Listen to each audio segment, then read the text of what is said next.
rekan-rekan aparatur sipil negara di seluruh Indonesia. Selamat datang. Hari ini kita akan sama-sama membongkar sebuah alat yang kelihatannya sederhana, tapi dampaknya luar biasa untuk kesuksesan program kita. Anggap saja ini semacam peta sakti yang memastikan setiap inisiatif kita itu nggak cuma jalan, tapi benar-benar sampai tujuan. Nah, coba deh kita jujur-jujuran sebentar. Pernah nggak sih merasa udah merancang sebuah program yang keren banget, konsepnya mateng, tapi pas diluncurkan, kok sepi peminat, partisipasinya rendah, atau lebih parahnya lagi malah ada yang menolak? Kalau pernah, tenang, Anda nggak sendirian kok. Ini tantangan yang umum banget kita hadapi di lapangan. Seringkali masalahnya itu bukan karena program kita jelek loh, tapi karena ada satu kepingan puzzle yang paling penting yang sering banget kita lupain, yaitu pemahaman yang mendalam soal siapa sih sebetulnya audiens kita, siapa saja orang-orang yang hidupnya akan berubah karena program kita. Nah, disinilah kunci semuanya. Oke, mari kita mulai dari langkah yang paling fundamental. Sebelum kita bisa ngobrol dan meyakinkan orang lain, kita kan harus tahu dulu, kita ini mau ngobrol sama siapa. Ini tahap identifikasi, alias kenalan sama semua pemain kunci. Jadi, apa sih sebenarnya pemangku kepentingan atau stakeholder itu?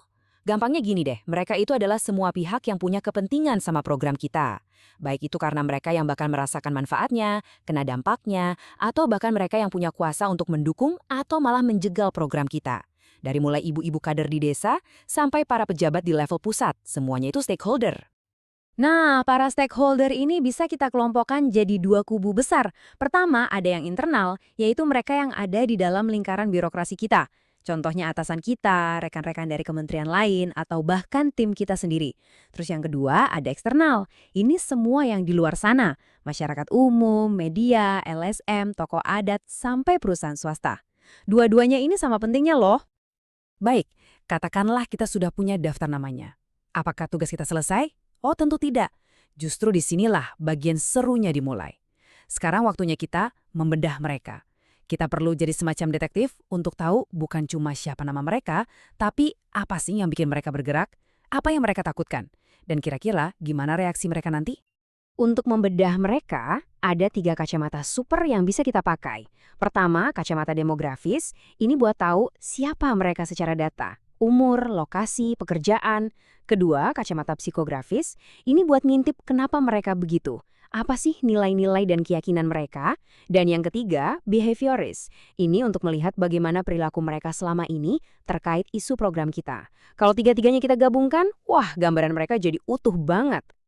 Nah, sekarang kita masuk ke jantung dari pembahasan kita. Setelah semua data tadi kita kumpulkan, terus diapain? Apa cuma jadi tumpukan laporan? Tentu tidak. Kita akan mengubahnya jadi sebuah visual yang gampang dibaca dan langsung bisa jadi panduan strategi.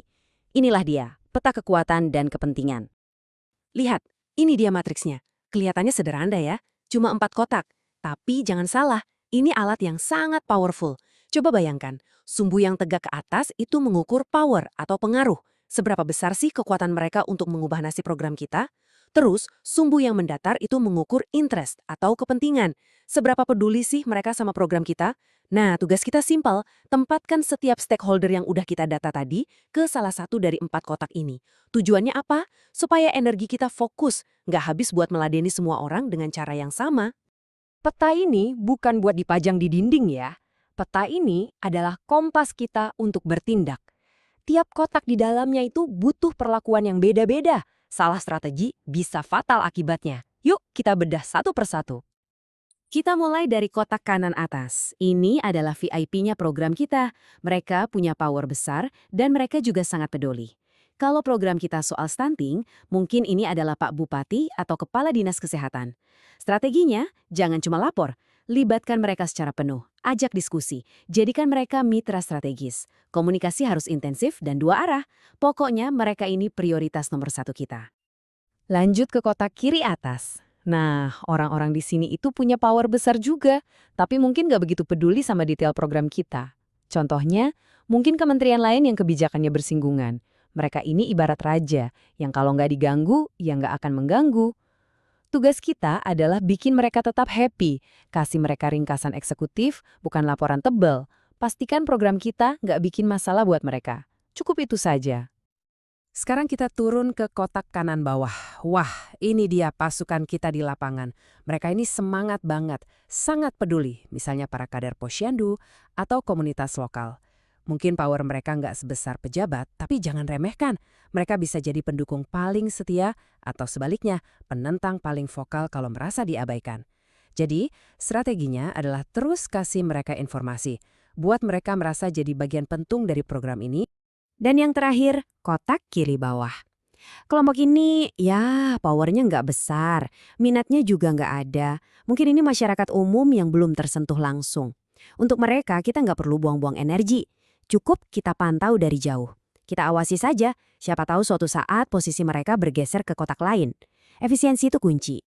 Jadi, kalau boleh saya simpulkan, poin utamanya adalah ini. Keberhasilan kita sebagai abdi negara itu bukan cuma soal seberapa canggih program yang kita buat, tapi juga soal seberapa dalam kita memahami manusia-manusia di dalamnya. Pemetaan pemangku kepentingan ini adalah cara kita membaca landscape manusia itu dengan lebih jernih. Nah, sekarang giliran Anda.